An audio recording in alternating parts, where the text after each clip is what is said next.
Meron ng hatol na unconstitutional yung ginawa ni Ralph Recto, yung dating Department of Finance Secretary na ngayon ay Executive Secretary. Illegal yung ginawa niya, essentially amending many provisions of the special law. Walang malasakit at kabutihan. Ito ang ilan sa dahilan ng iba't ibang grupo. Kaya nila ipinananawagan ang pagbibitiw sa pwesto na Executive Secretary Ralph Recto. Kasunod ito ng deklarasyon ng Supreme Court na labag sa saligang batas na ilipat ang 89.9 billion pesos excess funds ng PhilHealth sa National Treasury. Bilang Finance Secretary noong 2024, si Recto ang nag-utos ng lipat pondo sa pamamagitan ng isang department circular. Ayon kay Health Reform Advocate Tony Leachon, dapat magbitiw si Recto bilang Executive Secretary upang hindi na maulit ang mga ganitong klaseng aksyon sa pamahalaan. Gayong mas mataas na posisyon ang hawak ni Recto ngayon sa gobyerno. Para naman sa Nagkaisa Coalition na kabilang sa mga petitioner sa kaso, isa rin sa rason kaya dapat mag-resign si Recto ay ang kawalan umano nito ng sapat na kaalaman sa Social Security funding. Kasunod ng depensa nitong common sense ang kautosang fund transfer. Wala pang direktang tugon si Executive Secretary Recto sa panawagang pagbibitiw niya sa pwesto. Ngunit sinabi na nito sa isang pahayag noong Biyernes na sinunod lamang nila ang mandato ng Kongreso sa ilalim ng 2024 General Appropriations Act, kung saan isiningit ang probisyon na nagbibigay pahintulot na irimit ng mga korporasyong pag-aari at kontrolado ng gobyerno ang sobra nilang pondo sa National Treasury. Yung pinababalik na 60 billion pesos ng PhilHealth funds, isang malaking anomalya po iyon eh. Salamat sa Korte Suprema sa kanilang paglabas ng desisyon nitong matagal nang nakabinbin na usapin ng constitutionality ng paglipat ng 60 billion pesos PhilHealth funds. Alam mo ninyo, hindi lang 60 billion ang dapat ibalik. Ang buong halaga po niyan ay 89.9 billion. Yun yung dapat ibalik ng Marcos Jr. Administration papuntang PhilHealth. Hindi lamang po yung 60.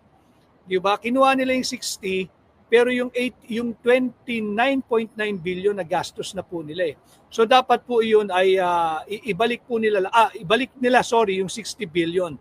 Dapat nilang ibalik yon. Ang problema, yung anomaly po rito, kukunin din mula sa buwis na ating ibinabayad sa gobyerno. Eh hindi naman po tayo nakinabang dito. Di ba? Yung 60 billion, ginastos lang po nila yun, linustay lang nila eh. Kinurakot lang nila, sinubject lang sa corruption. And then yung naging desisyon, wala po tayong magagawa sa hatol ng Korte Suprema. Sapagkat kinakailangan talaga merong maisampang kasong kriminal kagaya ng technical malversation. Meron pong nagsasabi na magsampa rin ng plunder. Medyo mahirap po kasi buuin yung kasong plunder eh. Mas malinaw, kitang-kita yung kasong technical malversation. Kaya para hindi mahinto doon sa naging decision po ng Korte Suprema, preliminary pa lamang po yan.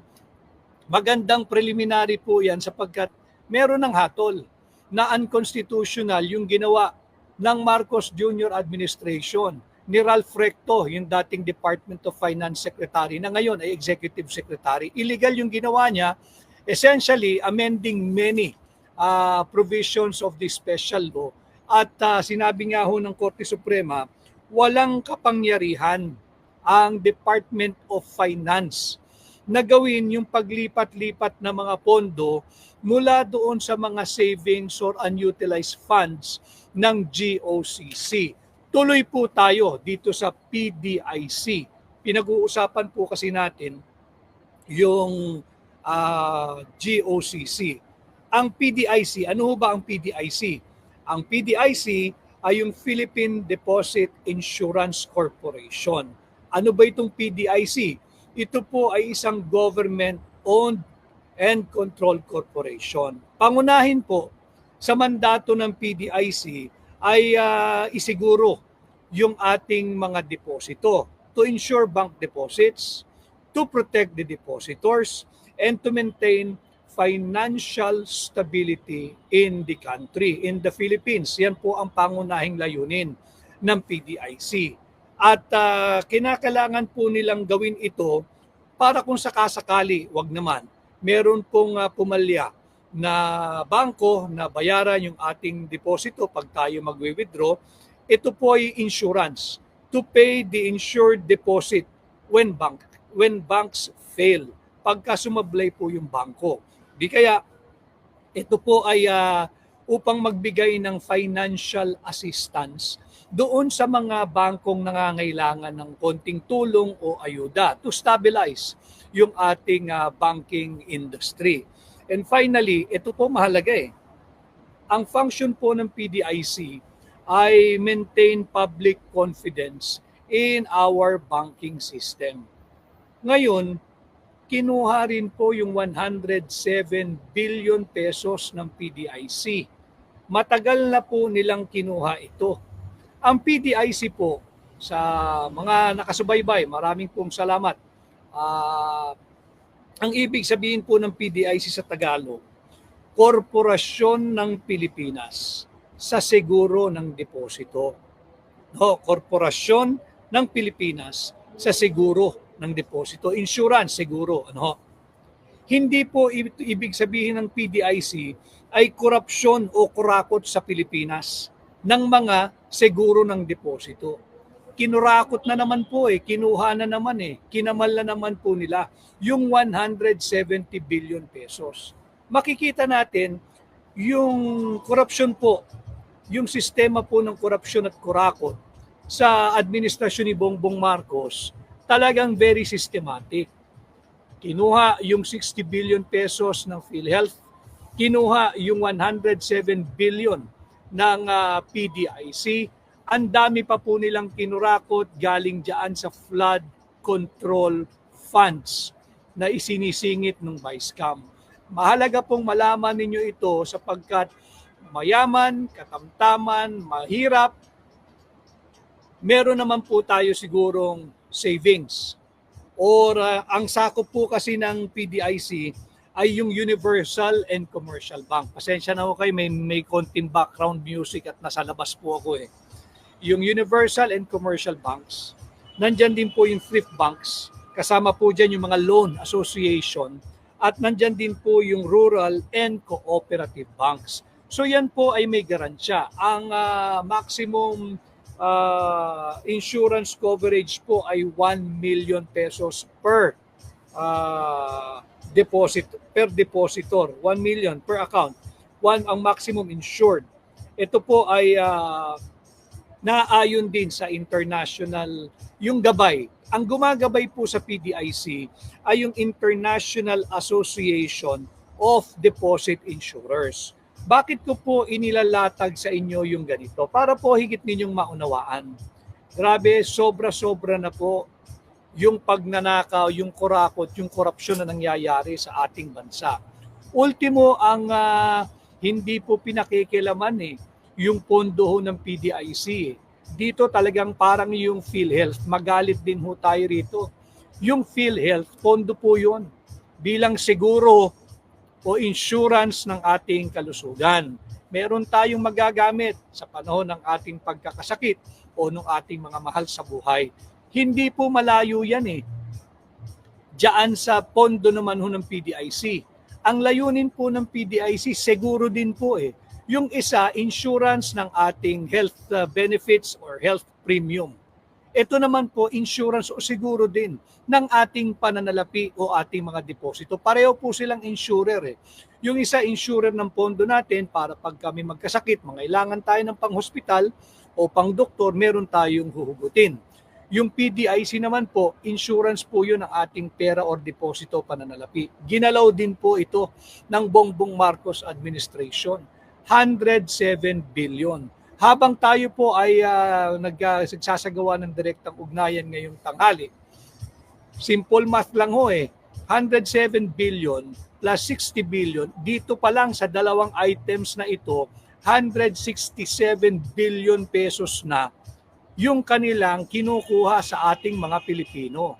Ito po yung mga nadidiscovery pa lang. Mamaya tatalakayin po natin lahat yan. Then again, yung bangko po kasi, yung PDIC, ang partisipasyon po rito ng gobyerno, yung kanilang initial amount, yung government capital. And succeeding annually or semi-annually, ang nagbabayad po nito, lahat ng mga member banks. Ang kanila pong annual fee rito ay 1/5 of 1% of all total deposit liabilities. So kinukuhaan po lahat ng bangko, yung sinabi ko po, Universal and Commercial Bank, yung Thrift Bank, Savings Bank, Loan Association, Rural and Cooperative Banks. Pati po yung mga branches and subsidiaries ng foreign banks. Kasi sila po'y bahagi, coverage po ng PDIC at meron po silang annual contribution dito. Ang fee po nila ay 1/5 of 1% of total deposit liabilities. Every year po iyan. Ano ang ginawa ni Ralph Recto nung siya ay Department of Finance Secretary sa ilalim ng Bongbong Marcos administration? Kinuha din po nila yung 107 billion pondo ng PDIC na dapat sanang tutugon bilang siguro o insurance sa ating mga deposito. At ito rin po ay standby funds ng PDIC para sila po ay makapagbigay ng tulong o alalay or financial assistance sa mga bangkong nangangailangan ng tulong to help stabilize our financial and banking industry. Ganyan po kahalaga ang PDIC. At alam mo ninyo, alam kasi ng international finance community na ginalaw itong 107 billion ng PDIC.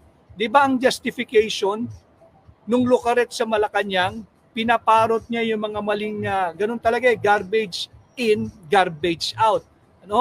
Sinasabi nila, issue rin daw ho ng kalusugan, yung pondo ng PhilHealth ginamit pampagawa ng tulay para daw po yung mga nasa malalayong lugar ay madaling makapunta sa mga ospital ng pamahalaan. Ito po ginagawa na ho talaga tayong tanga ng Marcos administration. Alam ko namang matatalino ho kayo. Kanya nga po nandito kayo sa ating pahinang Tinig Maisog. Kaya po natin ito tinatalakay.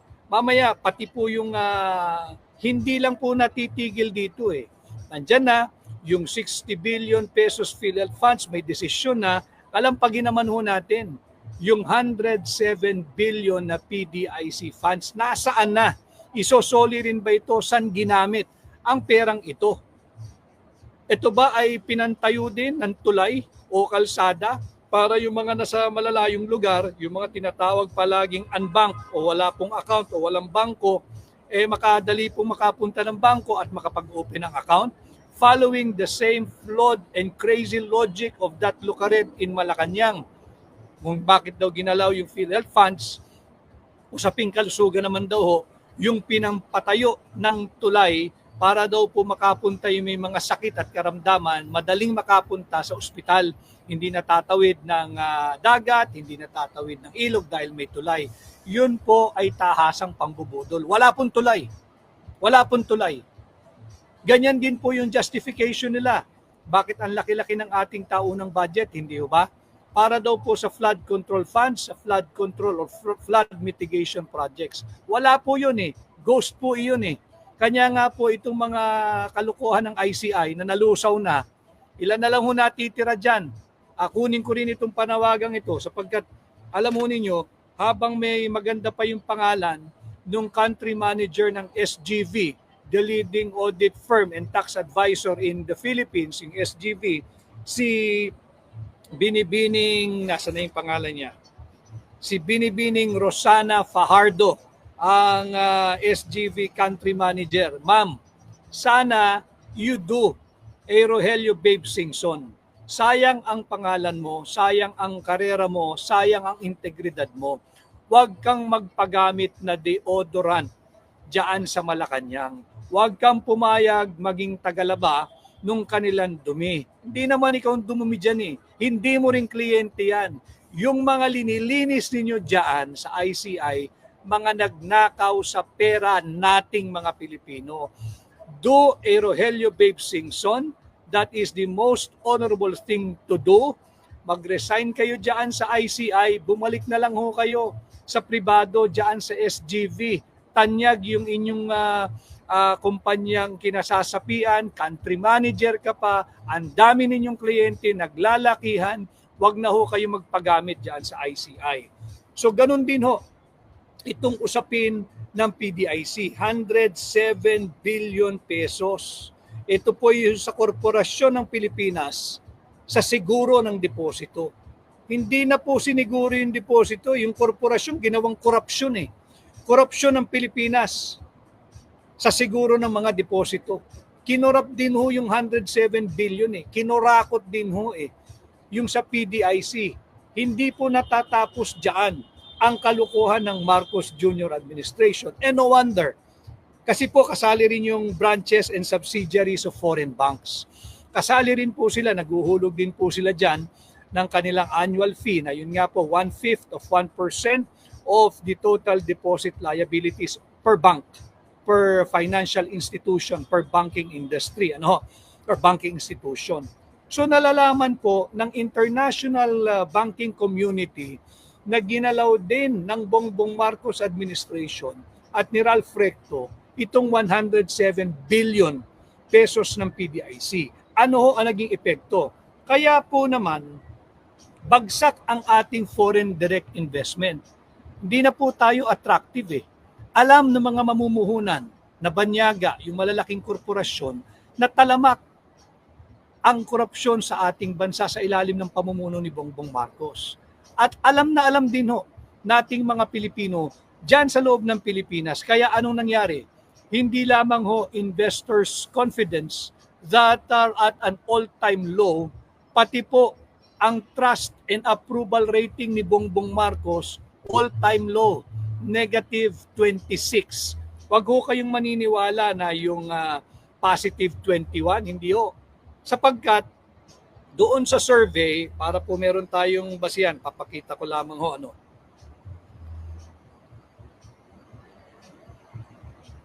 Doon po sa survey, yan ho, paki-check nyo na lang din ho, pa-screenshot.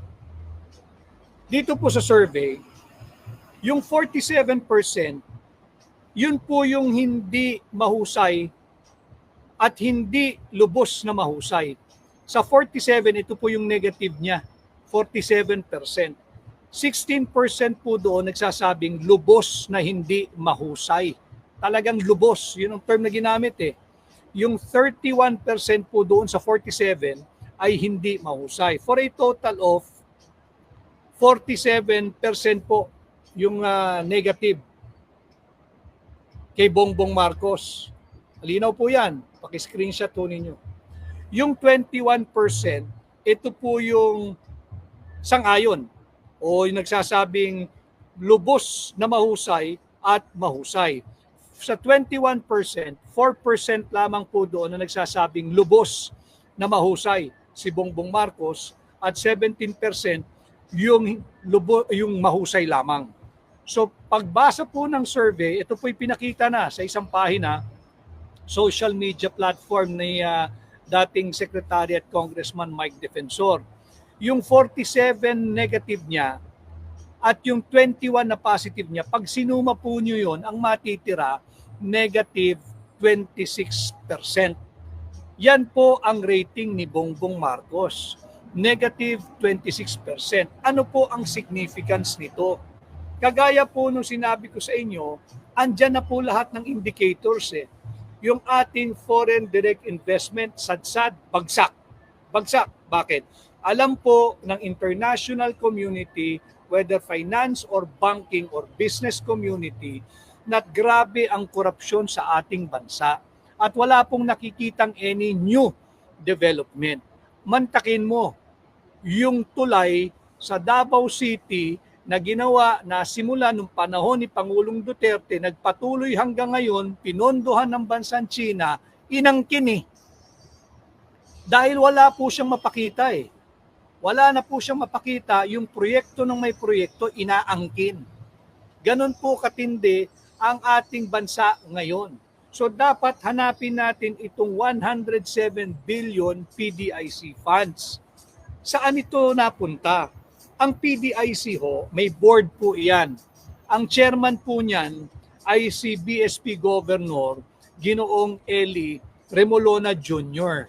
Siya po yung BSP Governor natin, yung pinuno ng ating Bangko Sentral. At the time na kinuha po yung 107 billion pesos, ang vice chairman po noon ay yung Secretary of Finance. Sino po yun? Si Recto na naman. Renekta na naman ni Recto yung pagkuha ng pondo nating mga Pilipino. Tinira yung PDIC, tinira yung PhilHealth, tinira yung PDIC. Ito po ang estado natin ngayon. Alam po na international community ito. Bagsak po ang foreign direct investment, and kung makikita natin yon, sukatan po yon ng investors' confidence. The level of investors' confidence. Doon po natin masusukat yan eh. At ito po'y validated with the survey that I have shown you, yung resulta po ng survey, pakikita ko po muli sa inyo, ito po'y linabas last week. Sa performance assessment ni Bongbong Marcos. Ito po yan.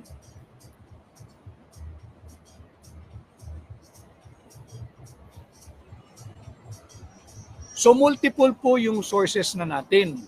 Makikita natin sa actual, yung foreign direct investment, bagsak, sentimiento po ito ng mga mamumuhunan.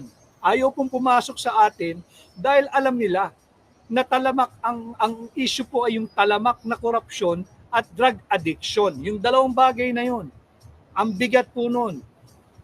Massive corruption, looting of public funds, and drug addiction. Ngayon, ito po'y vinalidate ninyo doon sa pinakita kong survey, yung performance assessment kay Bongbong Marcos. Ang score po niya, ang grado po niya, negative 26%. Ano? Mahalagang pag-usapan natin ng PDIC, baka makalampag natin sila. Si BSP Governor Eli Remolona Jr., kinakailangan magpaliwanag. Nasaan yung 107 billion pesos na PDIC funds? Nasaan napunta, bakit kinuha? Meron po ang vice chair po noon, nung panahon na yon, wala po tayong magagawa si Recto eh. Siya po yung Secretary of Finance nung panahon na yun. Kinuha niya eh. Siya yung nagcha-champion ng idea na kunin lahat ng unutilized o unused funds or savings ng mga GOCC. Kinuha po nila yan, bilyon piso po yan. Yung PhilHealth, 60 billion. Ang PDIC, 107 billion. Dalawang items pa lang po ito, 167 billion na ang pinag-uusapan natin. Daan-daang bilyon po ang kinukuha nila. Sana meron pong dalawang independent private sector representatives ang PDIC. Dalawang independent private sector representatives ang PDIC.